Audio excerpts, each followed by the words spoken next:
Yo soy Marta Rizo García, me formé en el área de periodismo y ciencias de la comunicación en la Universitat Autónoma de Barcelona, donde estamos Miquel de Moragas y yo en estos momentos. Estudié el doctorado aquí y desde el año 2001 me he desarrollado académicamente en México, en la Universidad Autónoma de la Ciudad de México, donde he sido profesora investigadora titular. Y bueno, y el último año he sido profesora en el Departamento de Medios, Comunicación y Cultura de la Universitat Autónoma de Barcelona. Le doy la palabra a Miquel para que se autopresente y posteriormente ya iniciamos. Bueno, buenas tardes. Déjame que salude en primer lugar con alegría a los colegas de ITESO en Guadalajara, México. Yo soy profesor Moragas, actualmente honorario de la OAB. Hace varias décadas, igual como Raúl, vengo dedicándome al estudio de la comunicación y a los estudios sobre los estudios de comunicación en particular, con mucho interés de conectar con vosotros para debatir sobre los recuerdos del pasado, los retos del pasado y los retos del futuro, para repasar lo que fue, lo que puede ser y cuáles son en este momento las principales tendencias y retos a seguir para nuestro trabajo en el campo de la comunicación. Raúl, si quieres autopresentarte, por favor. Cómo no, muchas gracias. Raúl Fuentes Navarro. Estamos en el ITESO y eso me da una gran satisfacción también, puesto que aquí estudié la licenciatura y la maestría y trabajé durante 40 años. Ya estoy jubilado, felizmente jubilado, y me da un gusto enorme estar con ustedes, con Rosana, con Marta, con Miquel, en esta conversación. Muy bien. Rosana, si te quieres autopresentar. Por supuesto, bueno, qué gran alegría que este día llegó. Soy Rosana Reguillo, también soy parte del ITESO desde hace muchísimo tiempo, soy semijubilada porque entre que me fui pero no me fui, y actualmente coordino un laboratorio de análisis digital que se llama Signalab y me emociona muchísimo esta conversación intercontinental, esta conexión Cataluña-Tlaquepaque, que espero que sea muy productiva. Muchas gracias. Perfecto, pues vamos a empezar. Hemos querido titular este encuentro, este diálogo, con la siguiente denominación: investigar la comunicación, evolución y prospectiva. Participamos en este encuentro fundamentalmente el profesor Miquel de Moragas y el profesor Raúl Fuentes. Miquel de Moragas desde Barcelona, Raúl Fuentes desde Guadalajara, México. Mi nombre es Marta Rizo y en un momento posterior la profesora Rosana Reguillo hará un cierre del diálogo. Me interesaría contextualizar un poquito este diálogo para darle un poco de sentido a esta conversación que vamos a sostener. Hace poco más de 10 años, Miquel de Moragas y Raúl Fuentes sostuvieron un diálogo que ya nos dio pistas para saber hacia dónde va la investigación en comunicación en el ámbito iberoamericano. En ese momento se consolidaron ya muchos vínculos que venían dándose desde décadas atrás, desde los años 70, 80, y creo que el diálogo del día de hoy puede generar, ¿sí?, todavía más vínculos entre los campos académicos mexicano y español, especialmente catalán, ¿sí? Y bueno, para ello pues tenemos con nosotros a Raúl Fuentes, que es el principal exponente de la investigación sobre campo académico en México y en América Latina, y a Miquel de Moragas, impulsor de la investigación en comunicación en Cataluña, principal promotor de la Asociación Española de Investigadores de la Comunicación, y que, bueno, entre otras cosas, acaba de publicar un libro sobre la comunicación y sus cambios. Y bueno, a mí particularmente me da muchísimo gusto estar con estos dos grandes maestros, porque son dos de los principales actores de la comunicación en Iberoamérica y, sin duda alguna, acumulan muchísimo conocimiento sobre la historia de nuestro campo. Entonces, me gustaría introducir un primer tema para impulsar el diálogo, que tiene que ver con un poquito de retrospectiva o hacer un poco de reconstrucción histórica, ¿no? En ese sentido, me gustaría que conversáramos sobre las condiciones iniciales de la investigación en comunicación, por ahí de los años 70, 80 del siglo XX, cuáles fueron las primeras instituciones para la enseñanza y la investigación de la comunicación, qué hacían en ese momento las asociaciones académicas, etcétera. Sería un primer bloque como de antecedentes de la investigación en comunicación en Iberoamérica. Bueno, remontándonos a casi 4 décadas, por lo menos 4 décadas, Raúl, el campo de estudios de comunicación estaba reivindicando su lugar en la universidad. En España concretamente, más específicamente, porque veníamos de una tradición del franquismo en el que había aislado los estudios de periodismo de las universidades, como si fuese un área de control directo de la administración de la dictadura, y empezó el camino largo de hacerse un lugar en la universidad como una de las ciencias sociales. Luego, con la evolución, lo que ha ido sucediendo es que los estudios de comunicación se han ido convirtiendo, en su relación además con la cultura y la política, se han ido convirtiendo en un elemento eje del conjunto de las ciencias sociales. O sea, es una evolución que va de reivindicar en un primer lugar a ocupar un lugar central, siempre ya en una nueva dimensión, no es estrictamente los estudios de comunicación, sino la comunicación, la cultura en los estudios sociales. Esto es como yo veo, con perspectiva de memoria, lo que pasó en esta década que estamos considerando. Sí, colocaba yo como primer tema de discusión esta mirada como retrospectiva y me gustaría que pudiéramos reflexionar brevemente sobre qué papel tuvieron esas primeras instituciones para la investigación, no solo para la enseñanza, sino para la investigación de la comunicación, tanto en América Latina, especialmente México, como en Europa y especialmente Cataluña y España, y también qué papel tuvieron en esos primeros momentos, dijéramos, de impulso del campo de la comunicación, años 70, años 80, qué papel tuvieron o qué función tuvieron las asociaciones académicas. Bueno, yo creo que las asociaciones académicas tuvieron un papel decisivo en un contexto, en una problemática de dificultades de intercambio. Y yo recuerdo muy bien que uno de los primeros textos y contactos que tuve con la investigación latinoamericana fue una ponencia de Luis Ramiro Bertrán que se refería a las tendencias de la investigación y la necesidad de abrir a perspectivas distintas de las que en aquel momento eran dominantes, que era el funcionalismo. En este contexto, con todos los problemas que esto significaba, las asociaciones, la IMCR en concreto, tuvo un papel fundamental. Luego, a los pocos décadas, 1 o 2 décadas más, empezaron ya a surgir las asociaciones latinoamericanas, más tarde ya a la IC, y entonces ya empezó un nuevo circuito de intercambios en los que tuvimos la suerte y la fortuna y un poco la posibilidad de tener un intercambio con Latinoamérica absolutamente creativo, que para nosotros fue fundamental. El binomio España-Latinoamérica y luego el trinomio si puedo decir así, Europa Latina, Latinoamérica y España, y Cataluña en concreto como un eje de intercambios con estas nuevas estructuras. O sea, las asociaciones tienen un papel fundamental junto con las facultades y universidades nacientes que empezaban a tener protagonismo. Sí, en los años 70 yo creo que comenzó a emerger en muchas partes la preocupación por estas cuestiones que se manifestaron a través de los medios de comunicación como factores de cambio histórico de las sociedades. Y entonces, quienes empezamos a estudiar la comunicación en ese momento no teníamos tan claro hasta dónde podía llegar, pero sí teníamos claro que era la carrera del futuro, que había que trabajar generando intentos de respuesta a preguntas muy básicas, muy fundamentales, y que cualquier cosa que lográramos iba a tenerse que ir interpretando e intercambiando de una manera muy, muy rápida y muy crítica.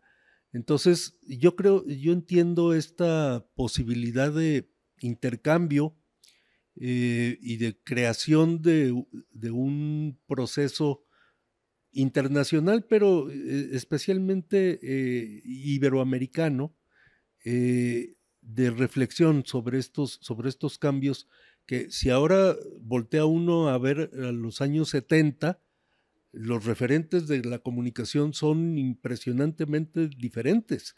Cómo ha avanzado el objeto de estudio, los objetos de estudio, y cómo ha avanzado también, aunque en menor medida me parece, la capacidad de interpretarlos, para usar el felicísimo término de Miquel de interpretar la comunicación. Se me ocurre recordar una experiencia, una fortuna que yo tuve. En aquel momento en Barcelona era una ciudad donde se multiplicaban las industrias editoriales y por lo tanto teníamos la posibilidad de publicar libros que tuvieran repercusión en el conjunto de Latinoamérica. En este tiempo, la editora Gustavo Gili de Barcelona, explico la anécdota porque me parece muy significativa, me pidió opinión sobre publicar la Mass Communication Research de Wilbur Scrum como un reader de estudios de comunicación. Entonces yo recuerdo decirle, después de haber visto en IAMCR la ponencia de Luis Ramiro Beltrán, dijo, oiga, aquí solamente hay norteamericanos y gentes del funcionalismo norteamericano, ¿por qué no hacemos un nuevo proyecto que es incluir los más importantes de estos autores, junto con autores latinoamericanos, con autores europeos, para dar una visión más completa del fenómeno de la Mass Communication Research en el sentido del momento de los años 80-90, ¿no? Y esto fue una oportunidad porque realmente se vio que la demanda iba hacia esta dirección y nosotros nos beneficiamos enormemente de la aportación latinoamericana porque se nos cruzaba ante nuestro trabajo medios de comunicación, por ejemplo, cultura de masas, pero también culturas populares, también políticas de comunicación. Este tres ejes, políticas culturales, políticas de comunicación, culturas populares, educación, eran un estímulo extraordinario para reconstruir nuestro campo de estudios en la época del tránsito democrático en España, en los años 70-80. Raúl, es para recordar cosas de nuestras experiencias antiguas, ¿eh? Seguro, y los grandes nombres de Luis Ramiro Beltrán, de Antonio Pascuali, etcétera, de los primeros fundadores que casualmente o no casualmente tenían un origen, si no personal, sí académico, híbrido, es decir, europeos trasplantados a América Latina o que habían, como el caso de Luis Ramiro Beltrán, que habían estudiado y trabajado en Estados Unidos, que tenían prácticas, digamos, de difusión profesional en términos muy internacionales y entonces abrieron las puertas para que las asociaciones pudieran reforzar esto, me parece primero a través de la IAMCR y después las asociaciones más propias. Sí, Raúl, pero en este momento apareció Jesús Martín Barbero, que es una influencia decisiva en la nueva dimensión.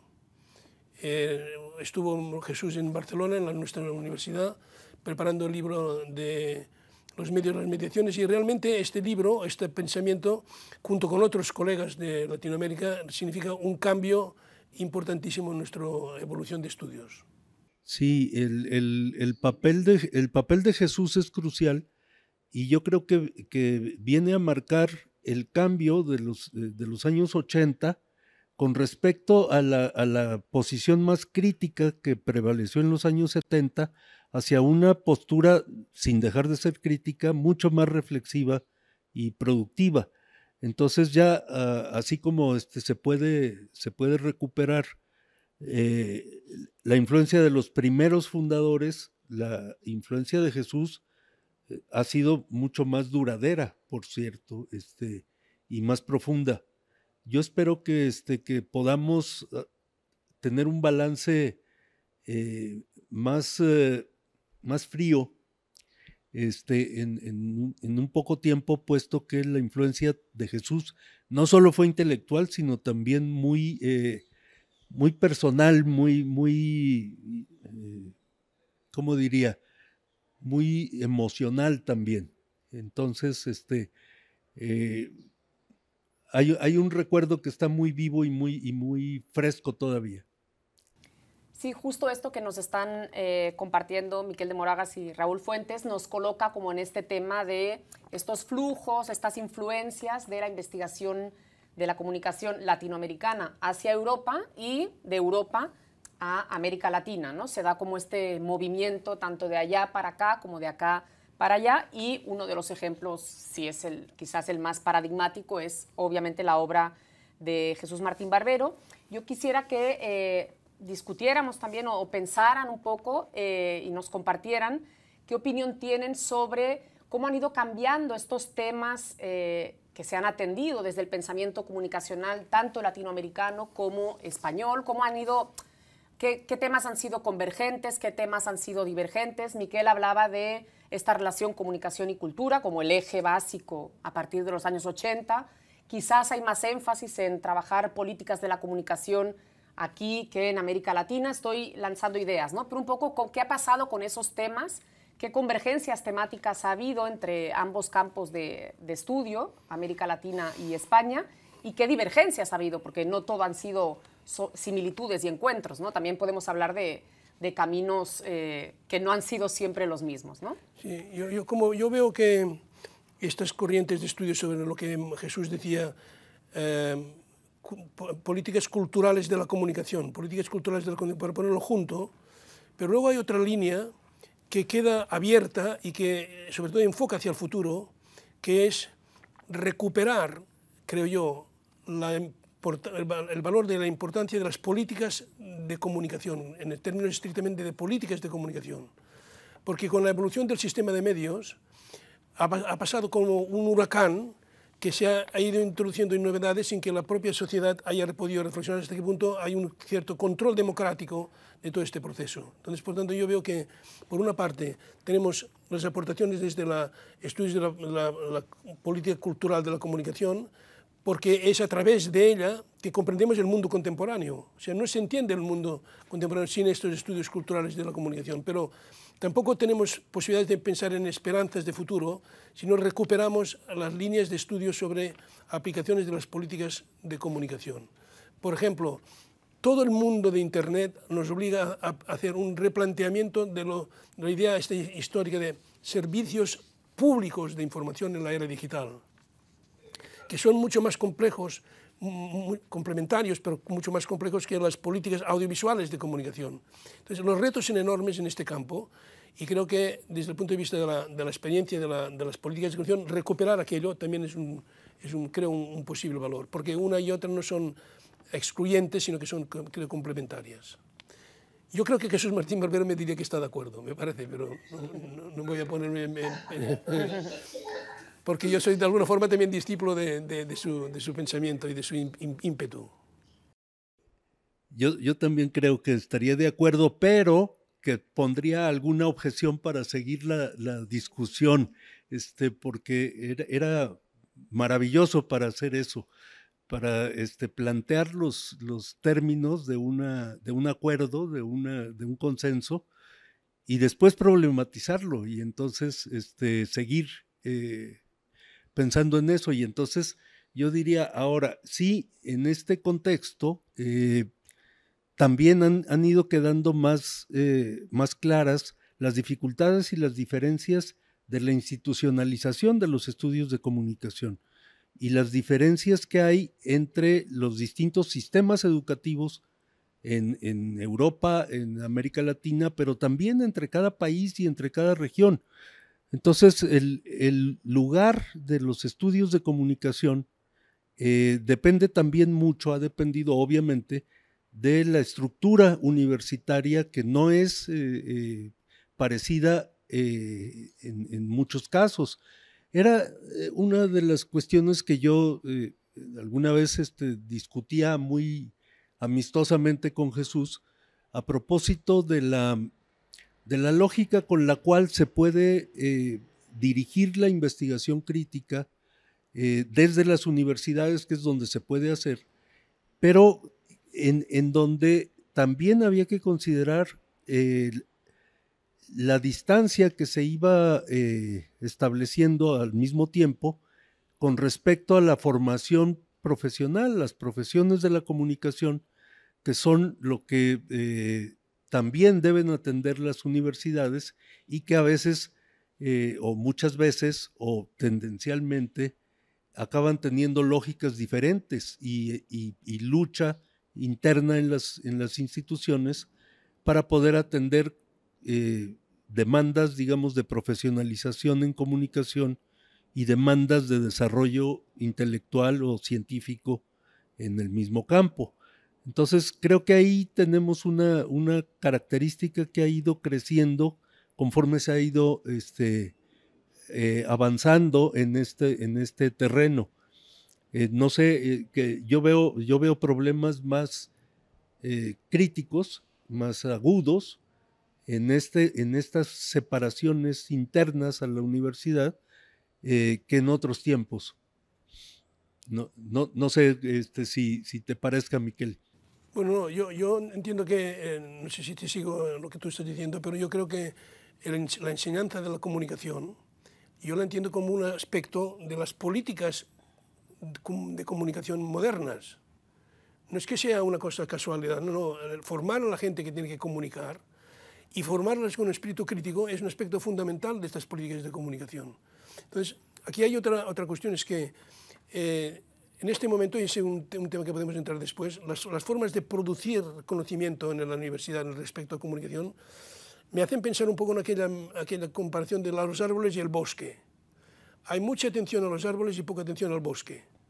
Entonces, la visión global es fundamental, como tendencia, ¿no? Otra cosa es que hay también el problema de ver el bosque y no saber nada de los árboles, o sea que es como dos niveles que tienen que combinarse bien para la formación de profesionales y para la formación de críticos de la sociedad contemporánea. Comprender el conjunto en el cual la comunicación en todas sus facetas tiene un papel decisivo, pero también conocer las lógicas del funcionamiento de estos elementos. O sea, un teórico que solamente va por la globalización no entenderá el bosque si no entiende las lógicas internas de la estructura de los nuevos sistemas de comunicación, y este es el reto. Entonces, este conjunto me hace pensar que la formación y la investigación en comunicación en las universidades públicas, por ejemplo, fundamentalmente, es un asunto también de políticas de comunicación en la era digital. No se puede construir un espacio público digital si no tenemos una formación profesional adecuada, con espíritu crítico y con capacidad técnica de resolver las novedades. Porque otra cosa que podríamos hablar, Raúl, entre los últimos 40 años, sobre todo en los últimos 20, se han producido una aceleración de los cambios. Nos faltaba la pandemia para acelerarlos un poquito más, ¿no? Pero hemos vivido momentos de una transición muy acelerada. Algo ya había antes, pero ahora se han acelerado de alguna manera, y esto tiene que atender la universidad, claro. Claro.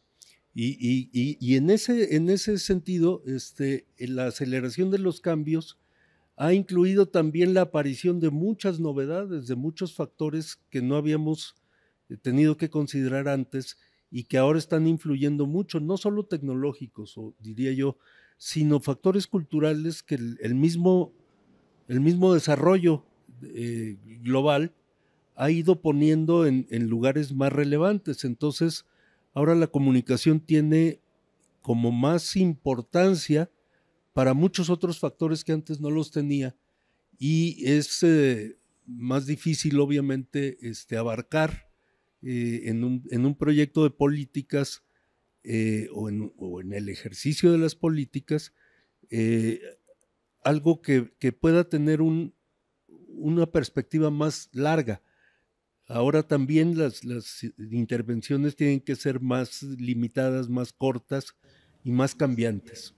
Pero esto hace muy atractiva los estudios de comunicación, porque no es una disciplina, esto lo hemos hablado varias veces, es una postdisciplina, lo que es un fenómeno transversal que afecta a todas las ciencias sociales. Por lo tanto, estudiar comunicación es un privilegio en ese sentido de estar cuestionado desde muchos frentes distintos, ¿no? Claro, esto es otro atractivo. Desde los principios que buscábamos un espacio para entrar en la universidad a la situación actual, ha habido una evolución extraordinaria. Yo entiendo que estudiar comunicación es un privilegio.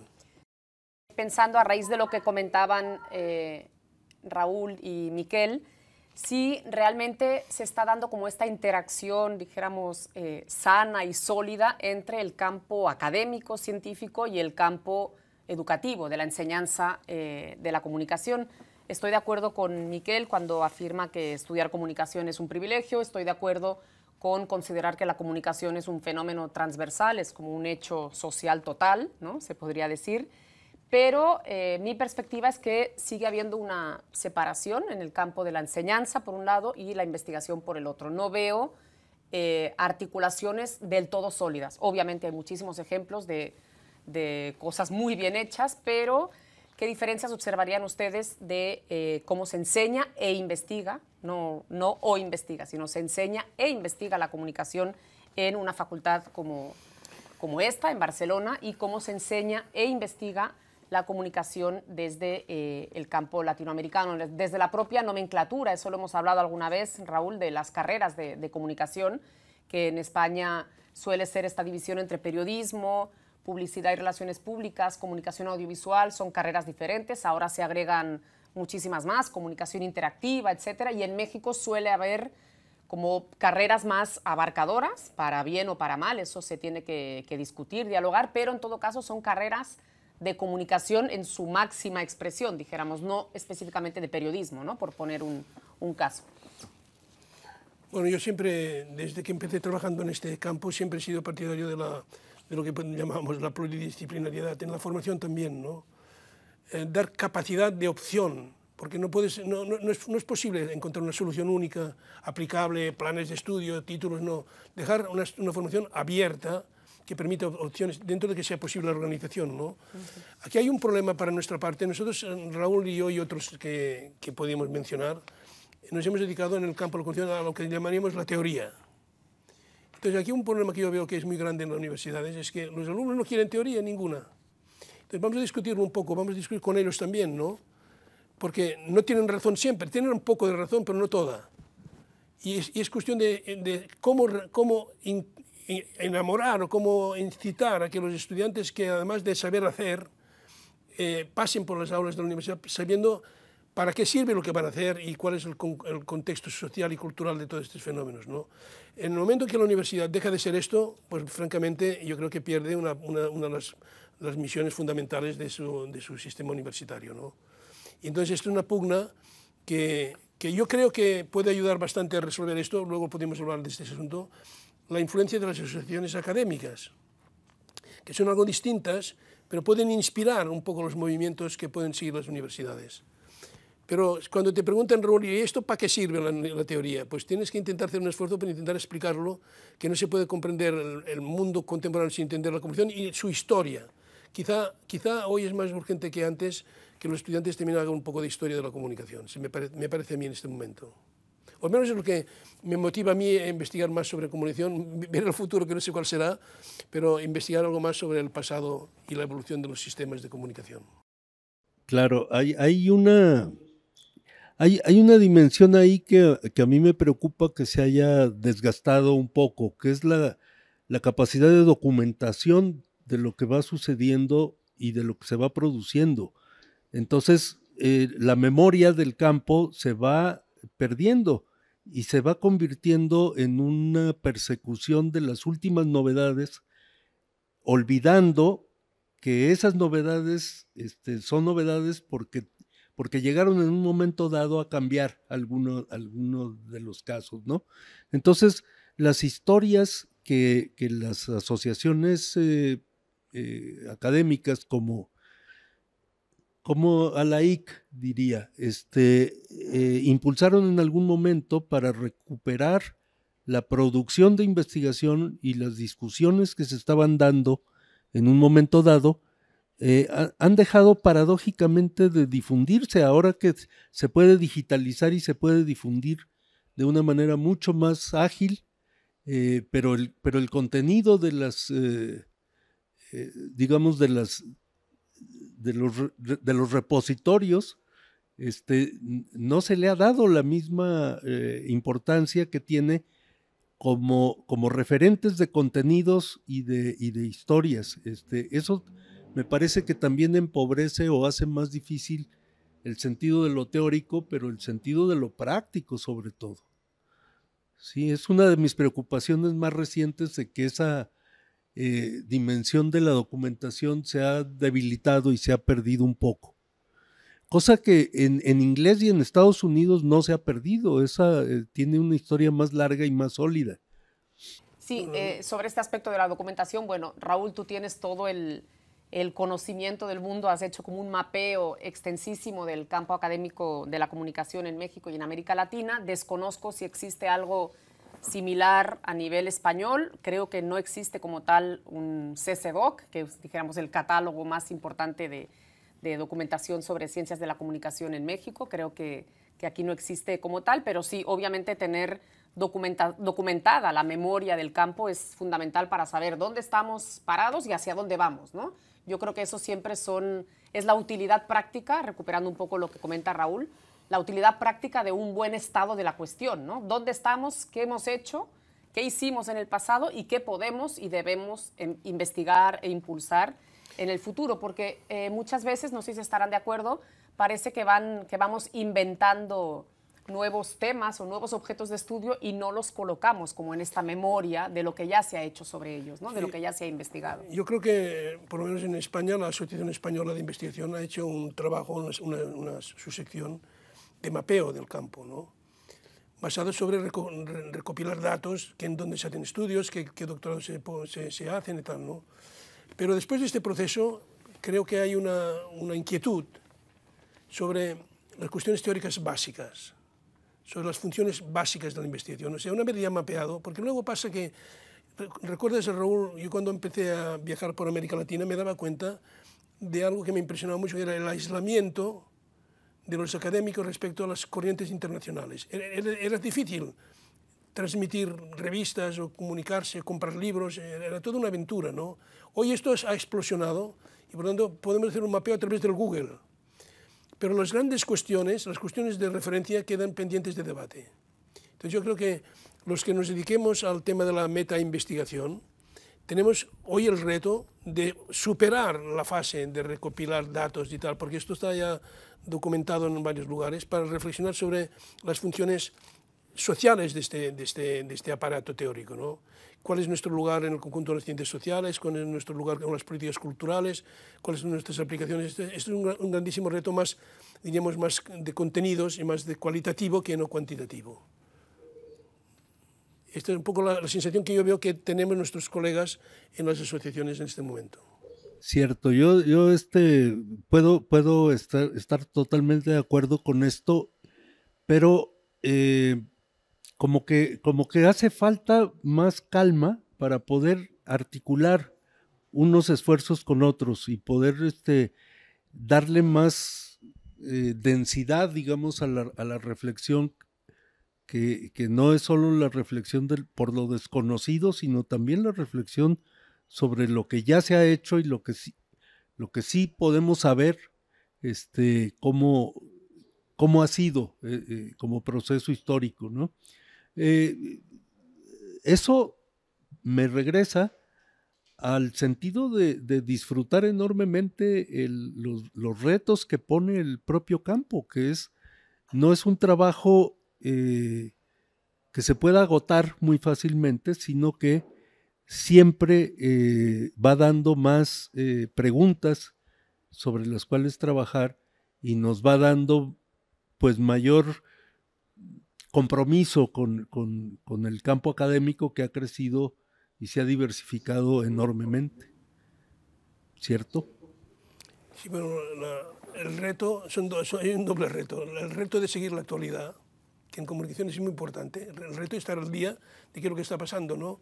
Y luego el reto de interpretar el bosque, para seguir la metáfora anterior, ¿no? El reto de cuál es la situación actual, por ejemplo, de la influencia de la comunicación sobre la política, sobre el bienestar social, cómo interpretar la nueva sociedad desde la perspectiva del feminismo y la comunicación. Estos son unos grandísimos retos que están pendientes a la espera de que los académicos o los que se dedican a esto lo hagan, porque si no, ¿sabes qué pasa? Los únicos que piensan sobre la comunicación y su impacto social son las industrias que producen la tecnología y las industrias que se benefician de sus contenidos. Yo recuerdo mucho aquel libro de Being Digital, ¿se acuerdan ustedes de Negroponte? Que nos profetizaba cómo sería el futuro, pero yo recuerdo haber leído este libro en Lima.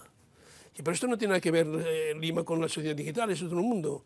Entonces, si solamente son los líderes de las industrias digitales y de las industrias de contenidos quienes nos explican el mundo, estamos falsificando la realidad. Pero esta función es una función académica de gran importancia, yo creo, política, incluso para dar nombre a las cosas. Esto yo recuerdo que a Matelar lo había dicho varias veces, la importancia del naming en el campo de las ciencias sociales y en el campo de la comunicación, que estamos hablando siempre con terminología que procede de las industrias tecnológicas, ¿no? Y esto es muy importante. Por ejemplo, nosotros en la época anterior, cuando hacíamos políticas de comunicación aplicadas al sistema audiovisual, nos dimos cuenta que la creación de conceptos se servía como dinámica política muy directamente, ¿no? Un poco a veces el caso de, en Cataluña, el valor de la televisión de proximidad, no televisión local, sino de proximidad. Esto es una inyección de reflexión práctica y política sobre la evolución del sistema. Pues esto aplicado a las nuevas tecnologías pasa un poco lo mismo. Es necesario hacer esta reflexión de transmisión de conocimientos a la sociedad desde el punto de vista más estrictamente académico y no dependiente de las industrias del sector. Sí, bueno, inevitablemente esto me preocupa, es lo que se van como articulando temas que nos colocan un poco ya en la discusión de cuáles son las condiciones actuales de la investigación de la comunicación en el siglo XXI. Hemos hecho un poco de recorrido desde los años 70, las coincidencias, las divergencias, estos flujos compartidos o estos caminos convergentes o separados. Y en el contexto actual de las condiciones para la investigación en comunicación en el siglo XXI, más allá de lo que comenta Miquel ahora de esta necesaria atención a los temas y a los fenómenos comunicativos que avanzan a una velocidad pues a veces inabarcable, ¿sí? Creo que también sería bueno darnos como un alto en el camino y preguntarnos qué está pasando con las condiciones que tenemos ahora para investigar la comunicación, de ser un campo más o menos minoritario, todavía no institucionalizado, a un campo que tuvo un boom en sus estudios, ¿no? Cada vez hay más doctorados en comunicación, bueno, posgrados en general en comunicación. De alguna manera se está pasando como de lo que Miquel en alguna conversación previa llamaba de una minoría académica como a una superabundancia, por decirlo así, ¿no? Entonces, yo colocaría la pregunta de si se está masificando la investigación de la comunicación, discutámoslo, ¿qué implicaciones tiene esta masificación, esta diversificación de la investigación en comunicación, ¿no? En esta lógica de las condiciones actuales del siglo XXI? Bueno, otro tema difícil de responder y que me reporta las políticas científicas de un país. Porque en este momento sí está pasando que se han multiplicado los centros de formación de comunicadores, están multiplicado por un número inmenso el número de profesores. Pero luego se ha implantado un sistema de evaluación muy discutible. No sé si no podemos en esta charla llegar a fondo de esta cuestión, pero sí por lo menos plantearlo, ¿no? El sistema de evaluación es muy cuestionable y muy dependiente del resultado inmediato, de la monografía, y no de la visión global. Esto antes has dicho, Raúl, investigación lenta o investigación reflexiva, con tiempo, pero no para hacer un artículo inmediatamente para sacar unos créditos. Hay una especie de ingeniería de la evaluación que yo creo que está resultando ser muy negativa. Pero esto también me refiero a un problema de política científica, porque afecta al conjunto también de las ciencias sociales, un cierto mimetismo. Y entonces yo no sé cuáles son las correcciones educativas que se pueden hacer, pero un poco romper con esta teoría, con esta práctica actual del artículo breve, conciso, monográfico y olvido de la reflexión global sobre los fenómenos de nuestro campo. Esto es lo que yo veo como... Pero tampoco me atrevo a decir mucho porque está en juego la profesionalización de la gente de nuestro campo, que son gente joven, que les han puesto en el escenario y cuando llegan al punto de ser doctores les cortan cualquier vía de continuidad profesional, ¿no? Es un problema, yo creo, muy grave que afecta muchísimo a la comunidad de nuestro campo. No sé si en México es lo mismo que aquí, pero aquí estamos muy angustiados por este tema. Sí, yo creo que está llegando a un punto crítico en donde esta cuestión de la imposición de los sistemas de evaluación más o totalmente cuantitativistas va a acabar por romper algunas de las condiciones básicas de la investigación que se tiene que convertir obligadamente en un ejercicio de formalizar las respuestas ya previstas por las preguntas. Entonces eso es como la negación completa de la investigación, del sentido de la investigación y de la responsabilidad social que tiene la academia. Bueno, los ejemplos son múltiples y los sistemas se han ido imponiendo de una manera que ha llegado a puntos absurdos, me parece, haber sido evaluado por por los sistemas oficiales nacionales, y haber sido evaluador también durante mucho tiempo me asusta ver la velocidad con la cual se perdió el sentido de la evaluación de pares, del criterio de qué es lo que hay que impulsar y qué es lo que no hay que permitir en el trabajo de investigación, y cómo de una manera muy rápida de los sistemas oficiales internacionalizados, digamos, las universidades lo fueron adoptando de una manera enormemente rápida y acrítica. Entonces, es una pelea que creo que hay que seguir dando, pero que no tiene muchas probabilidades de ser ganada. Ahora, el mismo proceso, creo que va a reventar y va a tener que demostrar que esa deformación de lo que es el ejercicio de la evaluación, no es lo que debería de hacerse. No sigue una lógica de desarrollo científico, ni mucho menos social. Yo sobre este asunto hay una cosa que me chirría un poco, no mucho, y es el hecho de que las instituciones universitarias han cedido la competencia de evaluación a las industrias editoriales del ramo. Entonces tú eres un evaluador y le dicen a una publicación del cuartil tal, 3 puntos, al otro 2 puntos y 3 puntos. ¿Quién le da estos 2 puntos, 3 puntos, 4 puntos? El evaluador no.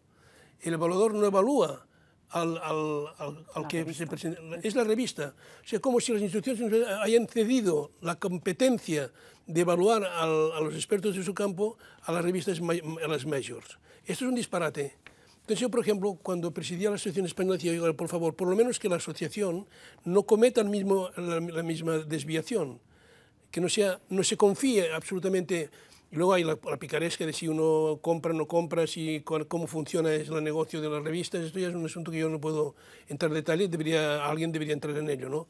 Pero sí que reivindicaría que fueran de nuevo las instituciones universitarias las que reivindiquen para sí la posibilidad de evaluar sin necesidad de depender de los criterios tecnológicos o de los paradigmas, o como se llame, de las industrias editoriales, que son grandes multinacionales finalmente, ¿no? Yo hace muchos años estudié un pequeño ensayo para una conferencia europea sobre la concentración que existía en el campo de las revistas científicas para demostrar que los grandes editores eran los que controlaban completamente nuestro campo y, por tanto, la evaluación de los profesores y profesoras. Yo creo que hay uno de los frentes de debate más importantes, más relevantes que hay en el campo. A mí me convence cada vez más el uso del término campo académico porque es un campo de luchas. Lo que mueve el avance es precisamente las divergencias y las estrategias para que prevalezcan o no ciertas posturas. Y entonces hay que debatir y combatir, digamos, eso ya me volvió a recordar a Jesús Martín, estas tendencias que no tienen por qué adoptarse acríticamente, que colectivamente hacen mucho daño y que van cortando las posibilidades de futuro por las cuales se ha trabajado durante mucho tiempo, porque cortan la historia también. Sí, y ante este escenario, dijéramos, de unas lógicas de difusión medio estresantes o de estas lógicas de productividad sometidas a las grandes empresas, como mencionaba Miquel, y lo que podríamos llamar como este ambiente como de meritocracia, ¿no? Lo discutíamos también antes de empezar esta conversación con Miquel. ¿Qué pueden hacer las asociaciones académicas? ¿Qué puede hacer la academia para, más allá de seguir dando la batalla, como comentaba Raúl, cómo se puede seguir dando esa batalla? ¿Ya la tenemos perdida o todavía pueden quedar frentes a través de los cuales pues, podamos decir hay otras maneras de evaluar, hay que combinar criterios no solo cuantitativos, sino cualitativos, hay que ver el impacto social, de las investigaciones, es decir, cómo hacer frente a esa meritocracia que pues cada vez está más presente y con más fuerza, ¿no?, en los campos académicos tanto de América Latina como del Estado español. Yo te voy a contestar a esta cuestión recordando mi experiencia como primer presidente de la Asociación Española. ¿Por qué creamos la Asociación Española? Permíteme la palabra en inglés. Para hacer networking, para hacer red, para crear enlaces. De manera que al crear la Asociación Española de Investigación, nosotros lo que queríamos es juntar gentes de diversas universidades del Estado español, pero al mismo tiempo crear un núcleo que permitiese cooperar con la LAIC, con la organización ECREA, con los portugueses, con los franceses, crear un núcleo de intercambio independiente de las lógicas de competitividad que se producen entre algunas universidades. Entonces hemos visto que en Cataluña mismo también hemos vivido esto.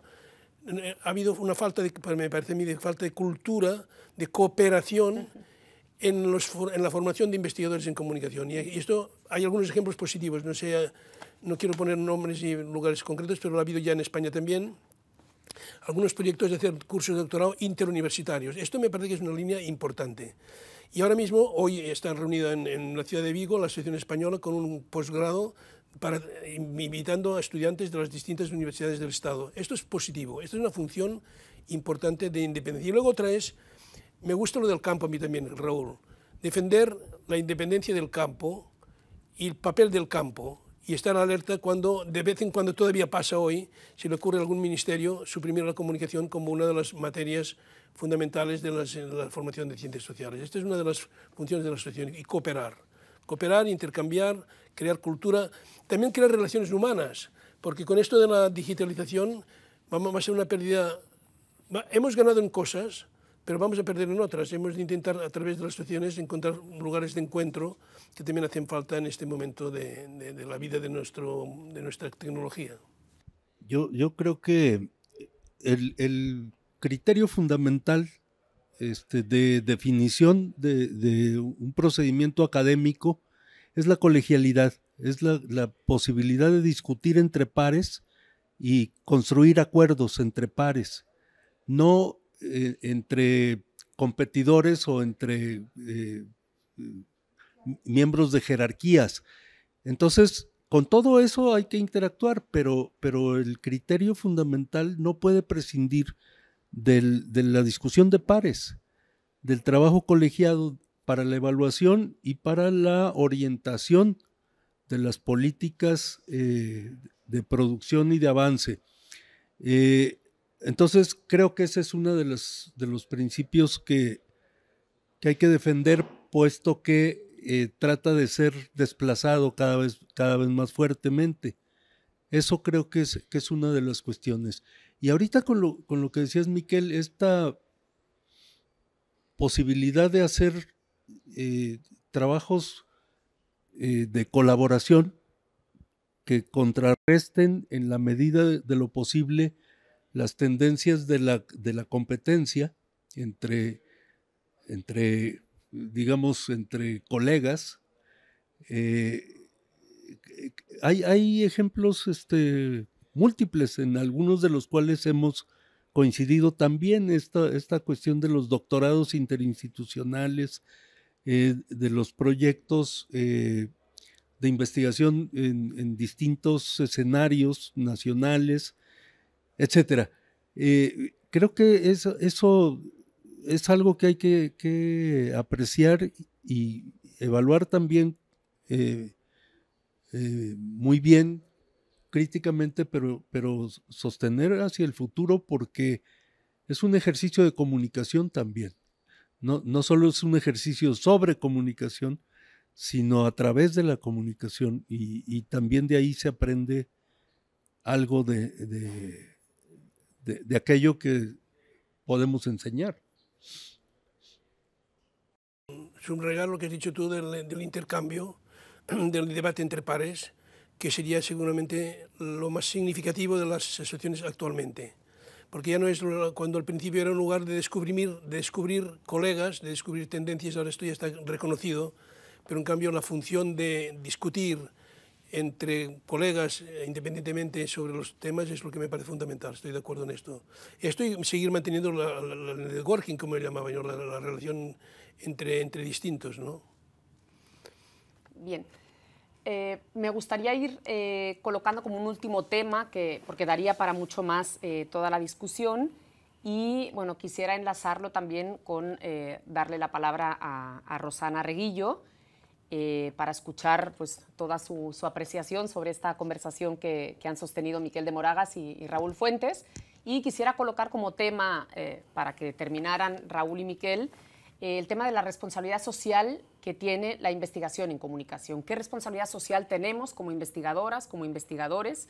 ¿Para qué sirve lo que hacemos? ¿No? Preguntaba antes Miquel, ¿para qué sirve la teoría? Bueno, ¿para qué sirve investigar la comunicación y por qué tenemos responsabilidad social? ¿No? Y bueno, posterior a este tema como de cierre, darle la palabra como de volver a abrir la discusión a Rosana. Bueno, el asunto de la responsabilidad es una pregunta fundamental. Yo la veo por lo menos en 2 o 3 direcciones. Una, ya lo he dicho antes, responsabilidad en la construcción de políticas democráticas de comunicación en la era digital. Esta es una responsabilidad que se mantiene. Luego hay otra responsabilidad, es la de interpretar el mundo, no desde el punto de vista de los intereses del capital, sino de intereses de la gente. Interpretar el mundo. Pero interpretar el mundo es hacerlo a través de la comunicación. Y por tanto aquí hay otra responsabilidad, es ayudar a interpretar qué es lo que está pasando en un mundo tan competitivo. Por tanto, otro elemento, por ejemplo, yo estoy viendo que hoy hay experiencias perversas a través de las mentiras, de las falsas noticias, de la construcción falsa de la realidad. Esto plantea, fíjate, una serie de... Yo me acuerdo que empecé trabajando en comunicación con semiótica del signo. Hoy es mucho más complicado esto, es semiótica del discurso, de teoría crítica del discurso para comprender cómo se maneja la mentira en el mundo contemporáneo. O sea que aquí, fíjate, en políticas culturales, en políticas de comunicación, en la interpretación del mundo contemporáneo, en desmantelar las mentiras, hay una tarea enorme de compromiso político y compromiso humanístico y democrático. Entonces, por lo tanto, yo nos debido a nosotros y sobre todo a nuestros alumnos y descendientes para poder cumplir con esta misión, ¿no? Así lo veo yo en este momento. Me cuesta trabajo decir algo más, me quedaría con eso, pero me atrevo pues a agregar un matiz a esta definición de Miquel. Ese matiz tendría que ver con la diversidad de las perspectivas, de los puntos de vista. Y la comunicación originalmente fue una técnica o un recurso para difundir la verdad con mayúscula. Pero creo que el ejercicio de la comunicación nos obliga a reconocer que no cualquier cosa puede ser verdad, pero que sí varias perspectivas pueden generar realidades válidas. Entonces, esa decisión no puede ser del emisor, no puede ser del intérprete, tiene que ser una responsabilidad pública, el producto de una deliberación también, ¿no? Entonces creo que ahí hay un paso difícil, difícil de fijar, pero que es un ejercicio práctico, cotidiano, social, cultural, que en el que tendríamos que tener un papel más central en términos reflexivos, ¿no? Eso me parece que completaría este panorama, ¿sí? Yo estoy absolutamente de acuerdo y me parece muy estimulante esta observación, Raúl, de relacionar comunicación con diversidad y con la responsabilidad del investigador. Me parece absolutamente central lo que estás diciendo. Bien, la agenda se multiplica. Rosana Reguillo, te escuchamos con muchísimo gusto. Después de esta conversación entre maestros, pues tienes la voz, maestra. Muchísimas gracias, Marta, qué gusto. Pues la verdad es que asistir a esta conversación entre este par de gigantes es tremendo. Yo fui tomando notas de algunas cosas que me parecieron relevantes y de lo que intuyo o intuí que decían entre líneas y que por evidente ausencia de tiempo no profundizaron, ¿no? O sea, indudablemente un primer elemento tiene que ver con esta mirada retrospectiva y esta necesidad de recuperar como la memoria de lo que ha sido la Constitución, pero también de lo que han sido las disputas, ¿no? Las disputas del campo, las luchas, ¿no? Por las perspectivas de que se han logrado, digamos, imponer, etcétera. Entonces, esto me parece muy importante y quizá algo que yo retomo con muchísima interés en volver a profundizar sobre el asunto es entre los 70s del siglo pasado y el 2023 del siglo XXI, ¿dónde están los referentes para el estudio, la investigación y la enseñanza de la comunicación, ¿no? Que creo que son como tres áreas que no necesariamente están articuladas, ¿no? Que me parece al contrario. Yo aquí quiero ser bastante pesimista cuando se habla, por ejemplo, de las políticas científicas que avanzan a pasos agigantados en este proyecto neoliberal, predador o populista, del signo que sea, ¿no? Estamos en un problema muy serio porque las condiciones de investigación para las nuevas generaciones son brutales. Es decir, yo tengo la suerte y ese privilegio del que habla Miquel. Yo llegué a estudiar y llegué al campo en un momento de instituciones fuertes. Llegué al campo en un momento en que uno podía aspirar a una plaza. Llegué al campo cuando uno podía aspirar a dedicarte a la investigación, no de artículos breves, Miquel, ¿no? Del monográfico, del fast track. O sea, uno podía tomarse el tiempo para escribir un libro. Y me parece que en las situaciones actuales, y en estas 4 décadas, esta situación ha empeorado y me parece que ustedes colocan pistas fundamentales como para que pudiéramos, digamos, como campo académico, en eso estoy totalmente contigo, Raúl, como volver a estos temas, ¿no? Luego, algo que me conmovió profundamente tiene que ver con estos lugares de los que habló Miquel a propósito, digamos, de los estudios culturales de la comunicación o como les llamaríamos acá, estudios socioculturales, digamos, como para no perder el bosque, justamente, ¿no? Esa sería la idea de añadirle a lo cultural el sociocultural para poder pensar, digamos, en términos de estructuras y relatos o en los términos de Miquel, del bosque y de los árboles y del sistema que los articula.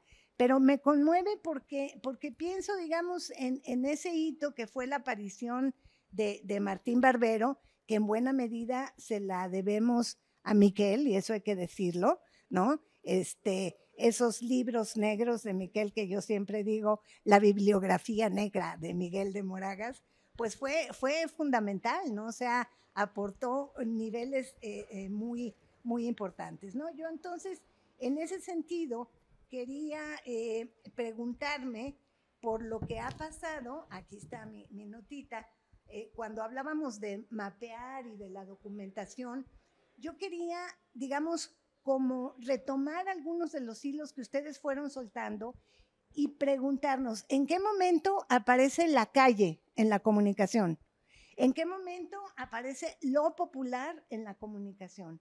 ¿En qué momento aparece lo político que había estado, digamos, reducido a su dimensión de denuncia, pero no a su dimensión de articulación, ¿no? ¿En qué momento aparece la historia? ¿En qué momento aparece el género? Y cómo todos estos ejes de problematización han ido planteando estos retos de los que tú has venido hablando, Raúl, ¿no? Entonces creo que yo rescato profundamente la invitación de ustedes dos y la gran, digamos, guía con la que Marta los fue llevando a estos temas, mi querida colega Marta Rizo, pero también yo veo que dos problemas, ¿no?, muy fuertes que quizá podríamos, digamos, como volver en una segunda charla o en un texto escrito a 4 manos, que esa sería como mi carta a Santa Claus, ¿no? Pero podríamos pensar, por ejemplo, la rotura de los vínculos de la comunicación en América Latina. O sea, ese nivel de articulación de lo que representó FELAFAX, ALAIC como tal, como una comunidad y luego transatlántica, con Cataluña, con España, con Portugal incluso, está muy desdibujada. Es decir, que tiene que ver no solamente con las políticas científicas, sino con las políticas, ¿no? Eso por un lado. Y por el otro lado, cuando Marta pregunta por el papel de las asociaciones y de la importancia y la referencia social de la comunicación, yo pienso pesimistamente que estamos frente a asociaciones muy desdentadas, políticamente muy desdentadas, es decir, muy débiles frente a políticas científicas y públicas que cada vez hacen del conocimiento una mercancía transitable, ¿no? Yo sé que no es un cierre y no es un resumen de las cosas que ustedes señalaron, pero me parece que son las cosas que yo rescataría, digamos, como un aprendizaje de la conversación entre ustedes dos y abrirle paso a lo que viene, que es complejísimo. Ya tenemos encima la inteligencia artificial, ya tenemos encima no solamente la desinformación, sino la malinformación, ¿no? La tecnología del autoritarismo instalada. Y yo creo y rescato, y con esto cierro, algo que ustedes dos fueron mencionando a lo largo de sus intervenciones y que me parece lo más potente de esta charla y que tiene que ver el pensar la comunicación como un ejercicio a tiempo completo y como una práctica comprometida con el conocimiento y con la política. Muchas gracias, Marta, colegas. Muchas gracias. Gracias, Rosana.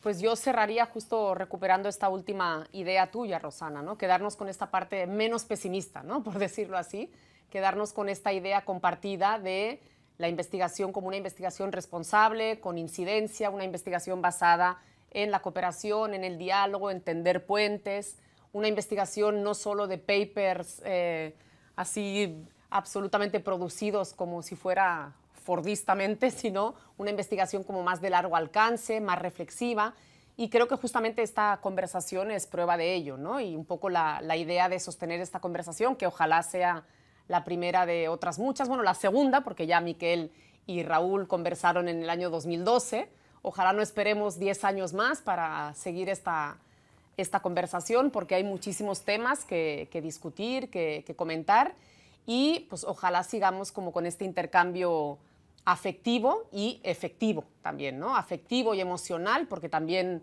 eso importa y mucho, ¿sí? Hacer investigación y discutir y dialogar con colegas a los que estimamos, pues creo que es un plus añadido, ¿no? De este campo nuestro de conocimiento, y bueno, yo me siento sumamente honrada y emocionada de estar entre 3 gigantes, ¿no? Rosana decía 2, pues son 3 gigantes y pues yo seguiría conversando a la eternidad, pero bueno, se puede hacer un poco aburrido. Si quieren ustedes ya decir como la última idea con la que quisieran cerrar, y yo pues les agradezco muchísimo esta oportunidad. Una idea. Lo de repetirlo dentro de 10 años no será posible porque estemos mucho más viejos. Pero sí que aprovechando esta oportunidad, esta experiencia, sería interesante repetir lo mismo, pero no con los seniors, sino con los jóvenes. Reunir de nuevo estudiantes de doctorado de nuestra universidad con estudiantes de doctorado de sus universidades y debatir sobre un guión semejante al mismo, pero visto desde los jóvenes cuáles sean sus aportaciones. Yo creo que eso sería muy interesante y complementario. De qué decían los viejos profesores y qué dicen los jóvenes. En algunas cosas vamos a coincidir, en otras no, pero creo sería una buena idea para cooperar UAB y TESO. Pues otra vez digo lo mismo, no tengo mucho que agregar, estoy completamente de acuerdo en esta necesidad de seguir hablando, de seguir buscando apoyo y seguirlo trasladando a la gente más joven, que nosotros ya lo hemos estado haciendo durante décadas y no vamos a poder seguir por tiempo indefinido. Entonces, ¿quién sigue? Yo estoy seguro de que hay quien sigue, y que hay que tomar en cuenta eso porque no es solamente un deseo, eso es una constatación cotidiana, ¿sí? Entonces, no me queda más que agradecer la oportunidad de esta, y si hay otra oportunidad de seguir charlando, cuenten conmigo. Muchas gracias. Pues un abrazo hasta el ITESO, un abrazo muy fuerte y nos vemos pronto.